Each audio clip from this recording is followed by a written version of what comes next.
Sabe aquelas dúvidas sobre alimentos que muita gente tem, mas tem vergonha de perguntar? Ou então não sabe para quem perguntar? Bem, no dia 17 de agosto aconteceu a edição de 2024 da UPA, a Unicamp de Portas Abertas, quando a universidade literalmente abre as portas para a comunidade externa conhecer os cursos e tudo o que é feito por aqui. E nós, do Prato de Ciência, marcamos presença e abrimos os microfones do podcast para que os visitantes colocassem suas dúvidas e curiosidades sobre alimentos e alimentação. Será que alguma delas já passou pela sua cabeça? Direto do forno. Olá, ouvintes do Prato de Ciência, eu sou Giovana Rodrigues e esse é o nosso quadro Direto do Forno. A dinâmica desse episódio vai ser um pouco diferente dos demais. Chamamos os professores aqui da Faculdade de Engenharia de Alimentos para responder às perguntas feitas pelos visitantes da última UPA. Vai ser assim. Vocês perguntam e eles respondem. Tipo um bate-bola, jogo rápido. Então se preparem que vai ser bem dinâmico. Sem mais delongas, vamos começar com um tema que está bem alta e apareceu em 2 perguntas. Os alimentos processados. Com certeza você já escutou esse termo por aí, inclusive aqui no podcast.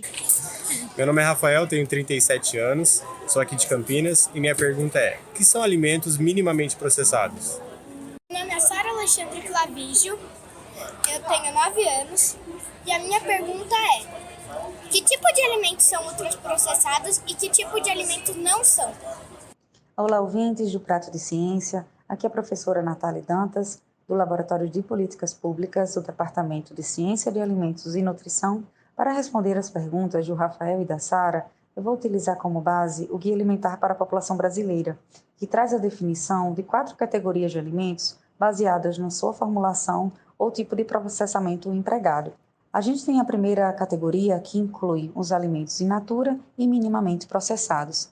Nessa categoria, a gente inclui aqueles alimentos que são obtidos diretamente das plantas ou de animais, como folhas, frutos, ovos e leite, e também adquiridos para consumo sem terem sofrido qualquer alteração após deixarem a natureza. Esses alimentos são aqueles grãos secos, polidos, empacotados ou moídos na forma de farinhas, as raízes e tubérculos lavados, os cortes de carne resfriados ou congelados e também o leite pasteurizado.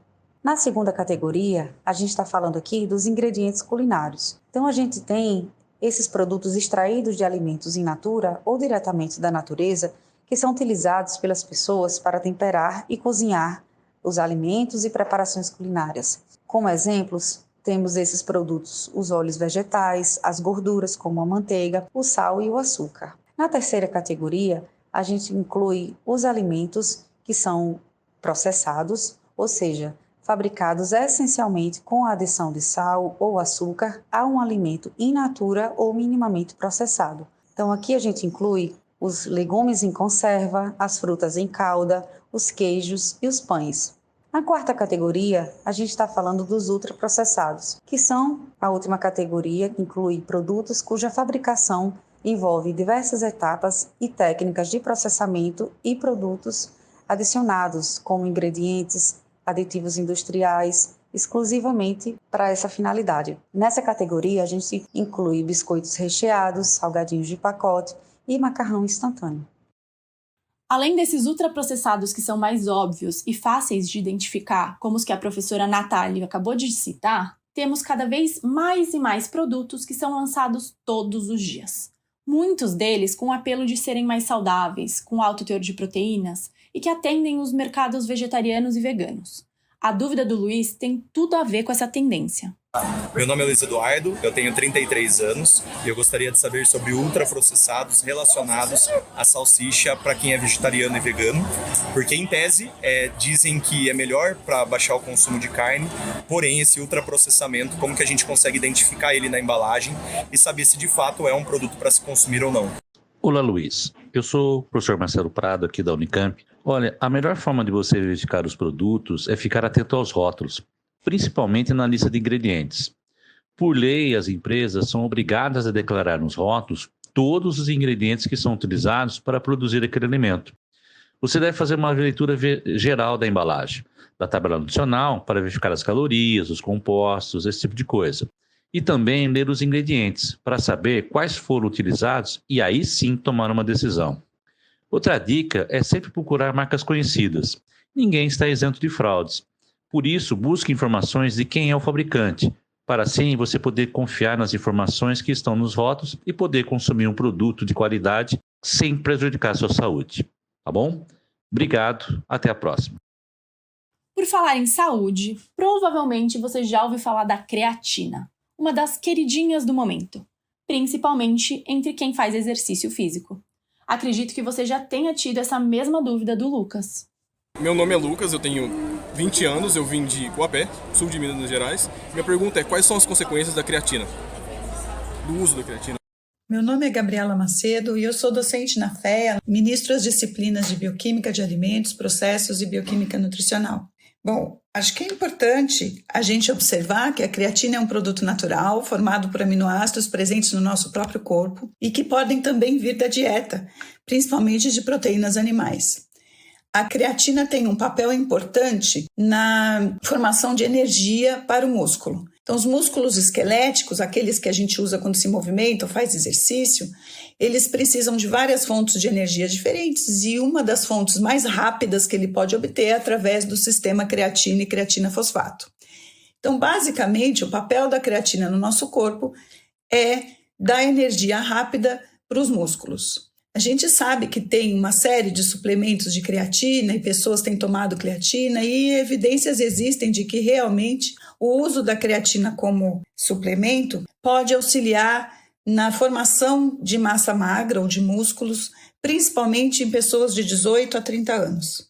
Não existem ainda evidências que comprovam que acima de 65 anos o consumo regular de creatina faça diferença para formação de massa muscular. A gente precisa observar que o consumo deve ser regular de creatina e o de exercício físico também.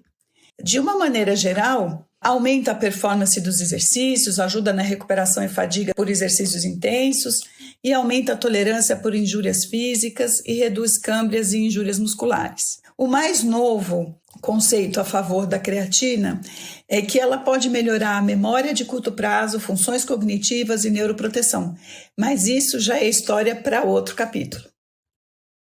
O exercício físico e o ganho de massa magra são muito importantes para a manutenção da saúde e estão muito relacionados com a próxima pergunta. Oi, meu nome é Stephanie, eu tenho 16 anos, eu sou de Indaiatuba, São Paulo, e a minha pergunta é sobre o que faz uma pessoa se tornar pré-diabética. Olá, Stephanie, aqui é a professora Cíntia, com relação ao pré-diabetes.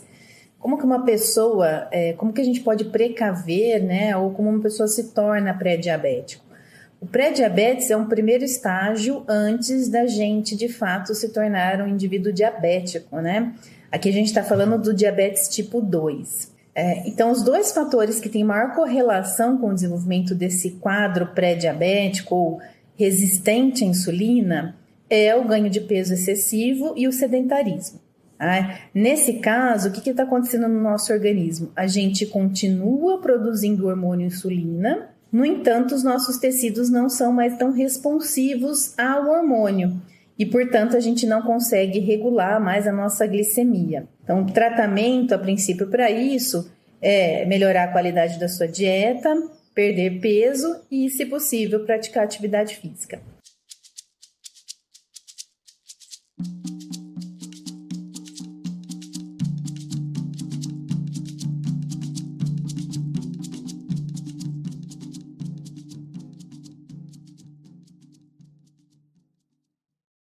Bom, fazendo um breve resumo do que escutamos até agora, acho que ficou claro, se é que já não estava, o quão é importante praticar exercício físico e manter uma dieta balanceada. A ideia é evitar os ultraprocessados e priorizar o consumo de alimentos in natura e minimamente processados, como frutas, verduras e legumes. Mas será que o método de preparo dos alimentos interfere nos seus benefícios para a saúde? Eu sou Levi, eu tenho 19 anos, eu sou do ABC Paulista e minha pergunta é, qual é o embasamento de certas pessoas que falam que alimentos crus, principalmente vegetais, são mais saudáveis que cozidos? Olá, eu sou o professor Mário Marossi e vou tentar ajudar com o questionamento levantado pelo Levi. Levi, sempre há muitos mitos sobre como o processamento de alimentos interfere na sua qualidade nutricional. A depender do tipo de processamento, podemos ter vantagens e desvantagens em relação ao alimento cru. Por exemplo, o cozimento, a depender da forma como é realizado, pode aumentar a biodisponibilidade de algumas substâncias presentes nos vegetais, como é o caso, por exemplo, do licopeno. Licopeno é a substância que dá cor vermelha ao tomate e tem sido relacionado com diversas propriedades benéficas à saúde. Ou mesmo melhorar a palatabilidade, o sabor dos alimentos, aumentar sua vida útil e mesmo aumentar a segurança do consumo. Lembrando que o cozimento mata micro-organismos, como bactérias, por exemplo, que ocorrem em alimentos in natura ou crus. Em geral, é importante lembrarmos que há diversos tipos de processamento, como, por exemplo, no cozimento. Em casa, você pode cozinhar os vegetais com água ou no vapor, ou mesmo diretamente na panela, com um pouco de óleo. Cada um desses processamentos possui um impacto diferente.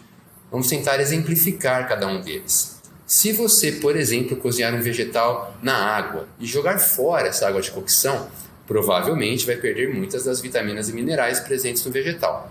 Se você mantiver a água de cocção após um cozimento brando, como uma sopa, por exemplo, muito provavelmente consumirá a grande maioria dessas vitaminas e desses minerais.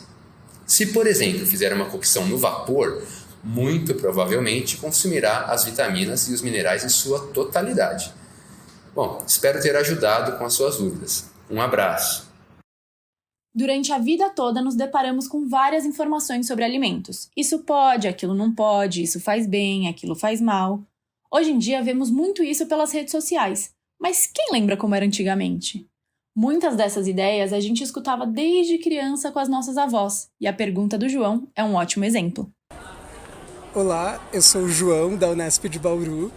E eu queria saber se aquela ideia, aquele mito de que tomar ou misturar manga com leite faz mal e é capaz de uma pessoa falecer por isso.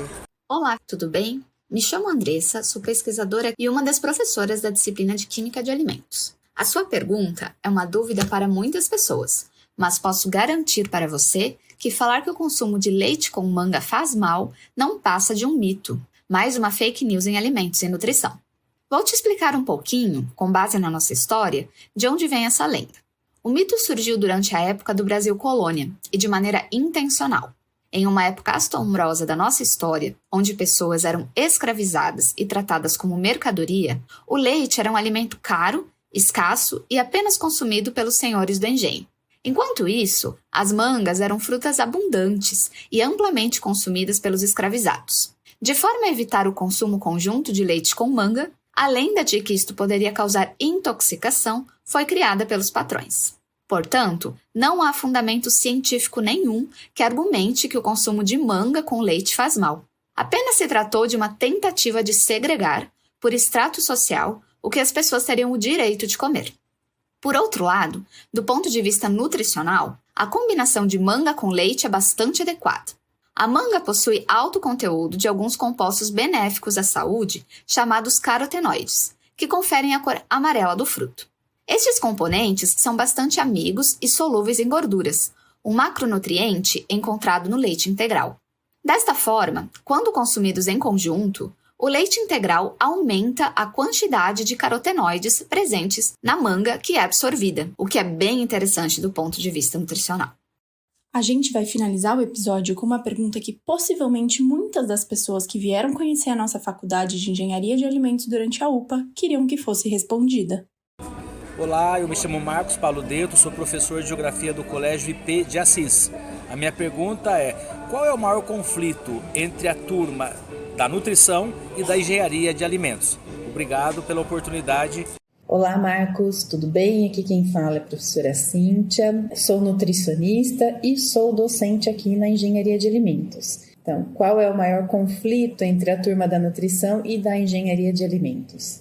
Eu diria que não há um conflito, né? Às vezes as pessoas confundem um pouco de cada uma das formações. Então, a nutrição é um curso da área da saúde. Então, o profissional da nutrição ele vai ser formado para fazer atendimento clínico, ambulatorial. Ele pode trabalhar na área de serviços de alimentos como gerente, cuidando de toda a parte de cardápio, controle de insumos, de funcionários. Então, tem uma parte administrativa também no curso. Ele pode atuar na área de nutrição esportiva.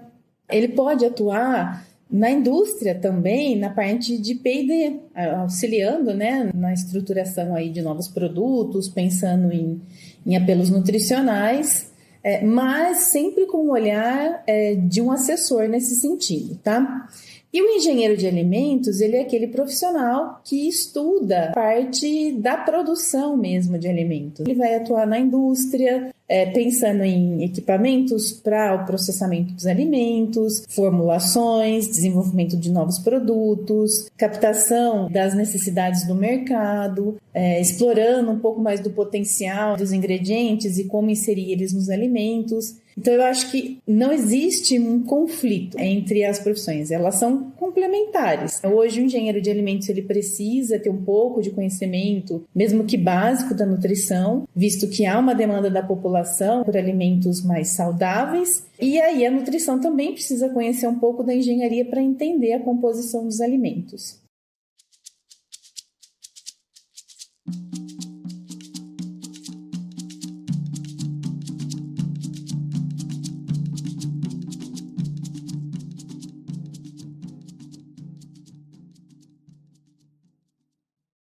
Essa foi a primeira parte do nosso episódio especial com perguntas e respostas da UPA, que foi mais focado em alimentos e nutrição.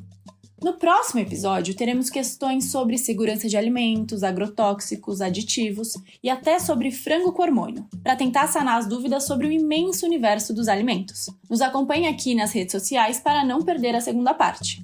Agradecemos o Leandro e a Letícia, que foram representar o podcast na UPA e coletar as perguntas dos visitantes, e também aos professores e professoras da FEA, que nos ajudaram a respondê-las. Eu sou a Giovana Rodrigues e produzi esse episódio junto com a Ana Augusta Xavier, que também editou o roteiro. A edição e a mixagem de áudio foram feitas pelo Gustavo Torres. A trilha sonora é do Tavinho Andrade e a imagem de capa é do Pedro Bastos.